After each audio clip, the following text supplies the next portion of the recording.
السلام علیکم ورحمۃ اللہ وبرکاتہ۔ بسم اللہ الرحمن الرحیم۔ الحمد للہ والصلاة والسلام علی رسول اللہ وعلی آلہ واصحابہ اجمعین۔ محترم سامعین کرام، میرا موضوع ہے قرآن کی مختصر تفسیر، پارہ نمبر 27۔ ہم شروعات کریں گے سورہ ذاریات سے۔ ذاریات کے معنی ہوتے ہیں مٹی کو، دھول کو اڑانے والی ہوائیں۔ اللہ تعالیٰ نے اس ہوا کی قسم کھائی ہے، والذاریات ذروا۔ اس کے اندر اللہ نے بہت اہم باتیں بیان کی ہیں۔ اس میں سے ایک یہ بھی ہے کہ ابراہیم علیہ السلام کا واقعہ بیان کیا گیا ہے۔ اللہ تعالیٰ کے کچھ فرشتے انسان کی شکل میں ابراہیم علیہ السلام کے گھر گئے، تو ابراہیم علیہ السلام نے بچھڑے کا گوشت مہمان نوازی میں پیش کیا۔ وہ لوگ کھا نہیں رہے تھے۔ ابراہیم علیہ السلام تھوڑا ڈرنے لگے، کیا بات ہے؟ تو فرشتوں نے کہا کہ اب ڈریے مت، ہم فرشتے ہیں، کیونکہ فرشتے کھانا نہیں کھاتے، کچھ بھی نہیں کھاتے۔ کہا ڈریے مت، ہم فرشتے ہیں، اللہ کی طرف سے آئے ہیں۔ اور ان لوگوں نے بشارت دی ایک بچے کی کہ آپ کو اولاد ہوگی۔ تو ابراہیم علیہ السلام کی بیوی حیران ہو گئی سن کر کے کہ میں بوڑھی ہو چکی ہوں، مجھے بچے کیسے ہوں گے؟ تو فرشتوں نے جواب دیا کہ اللہ تعالیٰ نے ایسا ہی کہا ہے، اللہ نے کہا ہے تو ہو کر رہے گی، اللہ کے لیے کوئی مشکل نہیں۔ اور اس کے بعد 27ویں پارے کی شروعات ہوتی ہے اس بات سے کہ ابراہیم علیہ السلام نے پوچھا کہ بتاؤ پھر فرشتوں کیا بات ہے، کس مقصد سے آئے ہو؟ تب کہا کہ ہم لوگ کے آنے کا مقصد یہ ہے کہ قوم کو ہلاک کرنا ہے، یعنی لوط علیہ السلام کی قوم نافرمانی کر رہی تھی اللہ تعالیٰ کی، تو ان لوگوں کی ہلاکت کی خبر دینے کے لیے آئی تھی کہ ہم ان کی قوم کو ہلاک کرنے والے ہیں، لیکن جو مسلمان ہیں، مومن ہیں، وہ ہلاک نہیں ہوں گے، لہٰذا ہلاک کر دیے گئے پوری قوم کو۔ جبرائیل علیہ السلام نے اپنے پر پہ اٹھایا، آسمان کی بلندی پر لے گئے اور پلٹ دیا۔ جب اوپر لے گئے تھے تو چیخو پکار کی آواز آ رہی تھی، لوگوں کی، جانوروں کی، اور پھر پلٹ کے سب کو تباہ و برباد، سب ختم ہو گئے، نام و نشان تک مٹ گیا پوری قوم کا۔ اللہ اکبر۔ کہتے ہیں نا اللہ چاہے تو سیکنڈ میں ہم کو مٹا سکتا ہے، لیکن اللہ مہلت دیتا ہے سدھرنے کے لیے، اچھے کام کرنے کے لیے۔ لیکن جو مومن تھے، مسلمان تھے، اللہ نے ان کو بچا لیا۔ لوط علیہ السلام کی بیوی کو بھی ہلاک کر دیا گیا، کیونکہ وہ نیک نہیں تھی، وہ اللہ تعالیٰ کی نافرمان تھی۔ تو لوط علیہ السلام نبی تھے، لیکن ان کی بیوی کو ہلاک کر دیا گیا کیونکہ وہ نافرمان تھی۔ تو یاد رہے، کبھی بھی کوئی انسان غلط فہمی کا شکار نہ رہے۔ جو لوگ دعویٰ کرتے ہیں کہ ہمارے بزرگ اولیاء پیر صاحب ہم کو بچا کے لے جائیں گے جنت میں، وہ اس واقعہ کو یاد رکھیں کہ لوط علیہ السلام کی بیوی نہیں بچ سکی، ان کو ہلاک کر دیا گیا۔ تو آپ اچھے اعمال کیجیے، اپنے اچھے اعمال کی وجہ سے ہی آپ کے ساتھ اچھا سلوک کیا جائے گا۔ اس کے بعد اللہ تعالیٰ نے کہا کہ جو مومن آخری حصے میں استغفار کرتے ہیں، اور اللہ کے رسول صلی اللہ علیہ وسلم کی ایک حدیث ہے صحیح مسلم کے اندر کہ اللہ سبحانہ و تعالیٰ رات کے آخری حصے میں نزول فرماتا ہے، اس آسمان پر جو دکھ رہا ہے اس پر اترتا ہے۔ اللہ عرش پر ہے، تو رات کے آخری حصے میں اللہ تعالیٰ اس آسمان پر اترتا ہے، نزول فرماتا ہے، ایسے جیسے اللہ کے شایع نشان ہے۔ اس کی کیفیت کا ہمیں اندازہ نہیں ہے، اور نہ ہی ہم اندازہ لگا سکتے۔ ہمارا ایمان ہے کہ اللہ اترتا ہے تو اترتا ہے، کیونکہ ہمارے رسول صلی اللہ علیہ وسلم نے خبر دی ہے، تو ہمیں ماننا ہے۔ تو اللہ تعالیٰ اس آسمانی دنیا پر اتر کے کہتا ہے کہ کون ہے توبہ کرنے والا، میں اس کی توبہ کو قبول کروں گا۔ ہے کوئی بخشش مانگنے والا، میں اسے بخش دوں گا۔ ہے کوئی سوال کرنے والا، میں اسے عطا کروں گا، یہاں تک کہ فجر کا وقت ہو جاتا ہے۔ اللہ اکبر۔ تو جس سے بھی کوئی گناہ ہو گئے ہوں، چاہیے کہ وہ فجر کے وقت، فجر سے پہلے، تہجد کے وقت، رات کے آخری حصے میں اللہ سے معافی مانگے، توبہ استغفار کرے، سچی توبہ کرے۔ کوئی سوال ہے، رزق کا مسئلہ ہے، جاب کا مسئلہ، کوئی بھی پریشانی ہے، رات کے آخری حصے میں دعا کیجیے۔ اللہ تعالیٰ خود کہتا ہے مجھے پکارو، کس کو کیا چاہیے بولو، میں اسے عطا کروں گا۔ سبحان اللہ۔ اس کا اللہ نے کہا وَذَكِّرْ فَإِنَّ الذِّكْرَىٰ تَنفَعُ الْمُؤْمِنِينَ، نصیحت کرتے رہیں، بے شک یہ نصیحت ایمان والوں کو نفع دیتی ہے۔ اس لیے کہتے ہیں نا کہ انسان کو بیان، اسلامک بیان سننا چاہیے، قرآن کی بات سنیے، حدیث کی بات سنیے، درس سنتے رہیے، تو اس سے کا ایمان تازہ ہوتا ہے، دل کے اندر ایمان بڑھ جاتا ہے، اللہ کی محبت پیدا ہوتی ہے، انسان اسلام سے قریب ہوتا ہے اور گناہوں سے دور ہوتا ہے۔ لیکن جو لوگ سنتے نہیں، نہ قرآن سنتے، نہ حدیث کا درس سنتے، کچھ نہیں، تو دیکھیں کتنے بددین ہو جاتے ہیں وہ، یہاں تک کہ اس کا دل سخت ہو جاتا ہے اور اسے کوئی فرق نہیں پڑتا، گناہ کر رہا بے انداز ہے، دین سے دور ہے، بے انداز سے فرق نہیں پڑتا، کیونکہ اس کے دل پر مہر لگ گئی ہے۔ تو ہمیشہ انسان کو درس وغیرہ قرآن و حدیث کی باتیں سننی چاہیے۔ اس کے بعد اللہ تعالیٰ نے دیکھی بہت اہم بات کی، انسانوں کے اور جناتوں کے پیدا ہونے کا مقصد کیا وہ بیان کیا۔ ہم اور آپ دنیا کے لوگ جتنے بھی ہیں سب دنیا میں کیوں آئے؟ بہت بڑا سوال ہے کہ ہم سب دنیا میں کیوں آئے، سوال، اس کا جواب اللہ نے دے دیا ہے۔ سورہ ذاریات آیت نمبر 56، وَمَا خَلَقْتُ الْجِنَّ وَالْإِنسَ إِلَّا لِيَعْبُدُونَ، کہ میں نے جنوں کو اور انسانوں کو صرف اور صرف اپنی عبادت کے لیے پیدا کیا۔ تو گویا ہمارے اور آپ کی دنیا میں آنے کا مقصد کیا ہے؟ اللہ سبحانہ و تعالیٰ کی عبادت ہے۔ عبادت کے لیے ہم دنیا میں آئے ہیں، دنیا بنانے کے لیے نہیں ہے، عبادت کے لیے۔ اب عبادتیں بہت ساری ہیں، بے شمار عبادتیں ہیں، نماز ہے، روزہ ہے، حج ہے، زکوٰۃ ہے، ذکر و اذکار ہے، صدقہ خیرات ہے، قرآن کی تلاوت ہے، بے شمار ہے، الحمدللہ عبادتیں سب انسان کرتے رہتے ہیں۔ تو تمام عبادتوں میں سب سے افضل اور ٹاپ پر جو عبادت ہے وہ ہے نماز۔ نماز اسلام کا رکن ہے، اسلام کا کھمبا ہے۔ اللہ تعالیٰ نے نماز کو تمام مرد و عورتوں پر فرض قرار دیا ہے، کمپلسری ہے، ضروری ہے۔ جیسے ہمارے لیے پانی پینا ضروری ہے، جیسے ہمیں سانس لینا ضروری ہے، جیسے ہمارے لیے آکسیجن ضروری ہے، تو اسی طرح سے ہمارے مسلمان رہنے کے لیے اور ہمارا ایمان بچا رہے اس کے لیے نماز پڑھنا ضروری ہے۔ تو قرآن مجید میں اکثر پارے کے اندر اللہ نے نماز کو دیا، نماز پڑھو، نماز قائم کرو، نماز قائم کرو، اللہ اکبر، بے شمار جگہوں پر اللہ نے کہا نماز پڑھو۔ حدیث میں بھی بے شمار حدیثوں کے اندر نماز کا ذکر ہے، نماز نماز نماز نماز، اللہ اکبر۔ بلکہ ایک حدیث میں تو اللہ کے رسول صلی اللہ علیہ وسلم نے یہاں تک کہا کہ میرا دل چاہتا ہے کہ میں جاؤں باہر اور میں اپنی جگہ پر کسی اور کو کھڑا کر دوں، میں باہر جاؤں اور دیکھوں کہ اگر مسجد میں مرد نماز پڑھنے کے لیے جماعت سے نہیں آتے ہیں تو میں ان کے گھروں کو آگ لگا دوں۔ اللہ، تو یہ جماعت کی بات ہے، تو پھر اکیلے کی کیا بات ہوگی؟ ٹھیک ہے، تو یہ کتنا نماز ضروری ہے۔ ہاں ابھی کورونا ہے تو ٹھیک ہے، مجبوری ہے، مسجد بند ہے، گھر میں پڑھ سکتے ہیں، لیکن یہ عام حالاتوں کی بات ہے کہ حالات جب ٹھیک ہو تو مردوں کے لیے ضروری ہے کہ وہ مسجد میں جا کے جماعت سے نماز پڑھیں، ٹھیک ہے۔ اگر مجبوری ہے تب مجبوری کی حالت میں گھر میں پڑھ سکتے ہیں۔ اب دیکھیے ایک دو حدیث بھی آپ کو بتاتا ہوں کہ نماز کتنا اہم ہے، چھوڑنا کتنا بڑا گناہ ہے۔ ایک حدیث ہے صحیح مسلم حدیث نمبر 8282، آپ صلی اللہ علیہ وسلم نے ارشاد فرمایا، ان الرجل وبین الشرک والکفر ترک الصلاۃ، کہ آدمی کے درمیان اور شرک کفر کے درمیان فرق کرنے والی چیز کیا ہے؟ نماز کا چھوڑنا ہے۔ جو لوگ نماز نہیں پڑھتے نا دور ہیں، غور سے سنیے، لکھ لیجیے صحیح مسلم حدیث نمبر 8282، جا کے آپ چیک کر لیں۔ ایک آدمی اور کفر کے درمیان فرق کرنے کی چیز کیا ہے؟ نماز ہے۔ تو اگر کوئی نماز پڑھتا ہے تو مسلمان ہے، اور نماز نہیں پڑھتا ہے تو کیا ہو سکتا ہے؟ سوچیے آپ، اللہ اکبر، خطرناک معاملہ ہے۔ دوسری حدیث دیکھیے، ترمذی، جامع ترمذی حدیث نمبر 2621، آپ صلی اللہ علیہ وسلم نے ارشاد فرمایا، ان العہد الذی بیننا وبینہم الصلاۃ، کہ ہمارے درمیان اور ان کے درمیان جو ایک عہد ہے وہ ہے نماز۔ فمن ترکہا فقد کفر، تو جس نے نماز کو چھوڑ دیا اس نے کفر کیا۔ اللہ، اس کے لیے اور بھی بہت ساری حدیثیں ہیں۔ اب آئیے میں آپ کو چاروں ائمہ کے اقوال کو سنا دیتا ہوں کہ امام ابو حنیفہ رحمۃ اللہ علیہ، امام مالک، امام شافعی اور امام احمد بن حنبل، جو چاروں ائمہ مشہور ہیں نا دنیا میں، ان کے فالوورز بھی پوری دنیا میں ہیں۔ تو ان چاروں اماموں نے کیا کہا، دیکھیے کس کے بارے میں؟ بے نمازی کے بارے میں۔ جو بے نمازی ہے، مرد ہو یا عورت ہو، نماز نہیں پڑھتے ہیں، چاروں ائمہ نے کیا کہا ہے اب وہ سنیے۔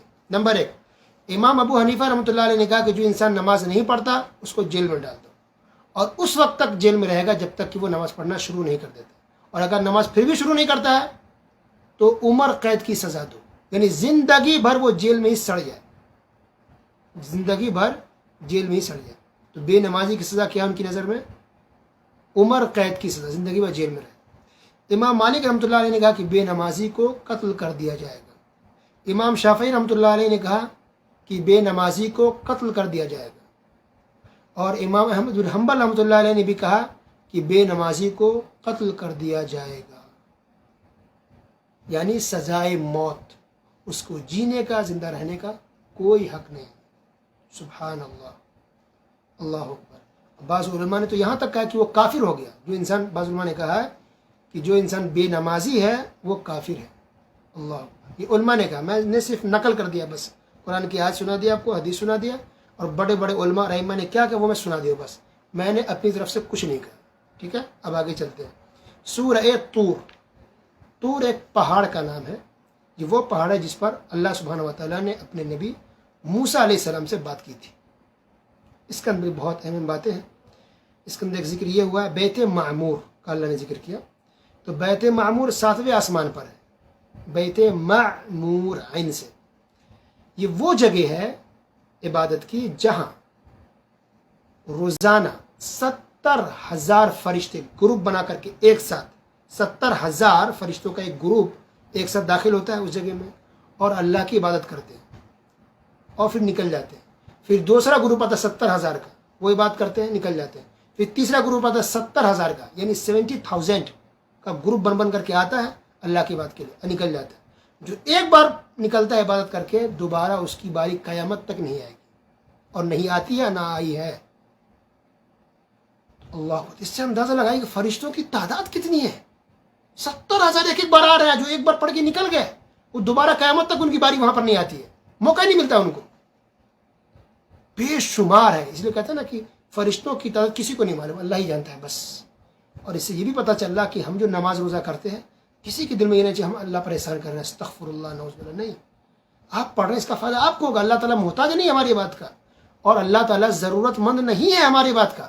ہم کریں نہ کریں، اللہ کی شان میں ذرہ برابری فرق نہیں پڑتا. جیسا کہ اللہ کے رسول صلی اللہ علیہ وسلم نے صاف کر دیا ایک حدیث کے اندر کہ پوری دنیا کے لوگ ایک دم متقی پرہیزگار ہو جائے، سب کے سب، کوئی بھی کافر نہ رہے، گنہگار نہ رہے، تب بھی اللہ کی شان بڑھے گی نہیں. اور سب کے سب، ساری دنیا کے لوگ کافر مشرک ہو جائے، گنہگار خطا کار نافرمان ہو جائے، تب بھی اللہ کی شان میں ذرہ برابری کمی نہیں آئے گی. تو اللہ تعالیٰ بے نیاز ہے، اللہ تعالیٰ کی شان بہت اونچی ہے.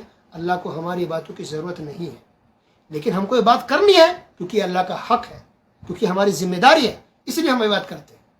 اور ہمیں کرنی چاہیے بھی مرتے دم تک، صرف خالص اللہ سبحانہ وتعالیٰ کی عبادت، کوئی شرک نہیں، کوئی بدعت نہیں.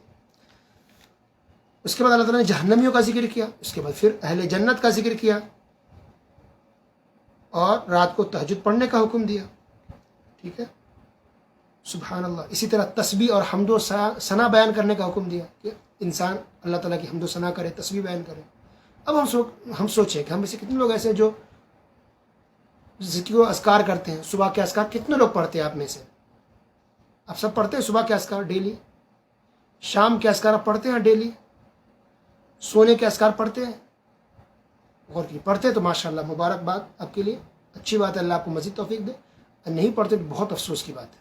صبح اور شام کے اذکار رسول اللہ صلی اللہ علیہ وسلم پوری پابندی کے ساتھ پڑھتے تھے. صبح کے اذکار ہیں، شام کے اذکار ہیں، سونے کے اذکار ہیں، وہ انسان کو اہتمام کرنا چاہیے. تو یہ عبادت ہے، ثواب ملے گا آپ کو، اور دوسرے کہ آپ کی حفاظت بھی ہوگی جینوں سے، اسی طرح جادو سے، نظر بد سے. اچھا، یہ جادو جو ہے، یہ نظر بد، یہ سب چیزیں ایسی جو دکھنے والی نہیں ہے. کوئی دشمن نہیں کہ آپ اس کو پکڑ لیں گے، پڑوسی نے آپ کو ہٹا دیں گے، نہیں. یہ سب چیزیں ایسی ہیں، جادو، نظر بد، یہ پریشانیاں، مصیبت، آفت جو ہمیں نظر نہیں آتی ہے، ان سے بچنا ہے تو ذکر و اذکار کا اہتمام کریں، تو اللہ تعالیٰ اپنے فضل و کرم سے آپ کو محفوظ رکھے گا. اور اسی طرح عبادت ہوگی، یہ اجر و ثواب آپ کے نامہ اعمال میں لکھا جائے گا. اور ایک یہ ہے کفارۃ المجلس. انسان جب بھی مجلس میں بیٹھے، جیسے بات کر رہا ہے، جب اٹھنے لگے تو کفارۃ المجلس پڑھ لینی چاہیے، یعنی دعا ہے مجلس کے کفارہ کی. سبحانک اللہم و بحمدک اشہد ان لا الہ الا انت استغفرک و اتوب الیک. سنن ترمذی کے اندر یہ دعا موجود ہے. سبحانک اللہم و بحمدک اشہد ان لا الہ الا انت استغفرک و اتوب الیک. اس کو دعائے کفارۃ المجلس کہا جاتا ہے. کیا مطلب ہے اس کا؟ یعنی مجلس میں انسان بیٹھا اور بولنے میں کچھ غلطی ہو گئی، کچھ گناہ ہو گئے، کچھ خطا ہو گئی، تو انسان اگر یہ دعا پڑھ کے اٹھے گا تو اس مجلس میں جو بھی انسان کے گناہ ہوئے ہوں گے اللہ اس کو معاف فرما دیتا ہے. اس لیے اس کو کفارہ کہا گیا، کفارۃ المجلس، مجلس کا کفارہ. یعنی اس میں جو ہم سے غلطی اور خطائیں ہو جاتی ہیں اللہ تعالیٰ اس کو معاف کر دیتا ہے اس دعا پڑھنے کی وجہ سے. وہ مجلس ضروری نہیں کہ وہ درس کا ہی ہو، کوئی پروگرام ہو دینی طبی، نہیں. آپ ایسے بھی بیٹھے ہو ماں باپ کے ساتھ، بچوں کے ساتھ کوئی بات چیت کر رہے ہیں، ماموں کے ساتھ، چاچا کے ساتھ بیٹھے بات چیت کر رہے ہیں. ہر کسی مجلس میں بھی جب بھی آپ مجلس سے اٹھیں تو اٹھنے سے پہلے یہ دعا پڑھ کے تب اٹھیں آپ، تو اللہ تعالیٰ اس کو معاف کر دیتا ہے.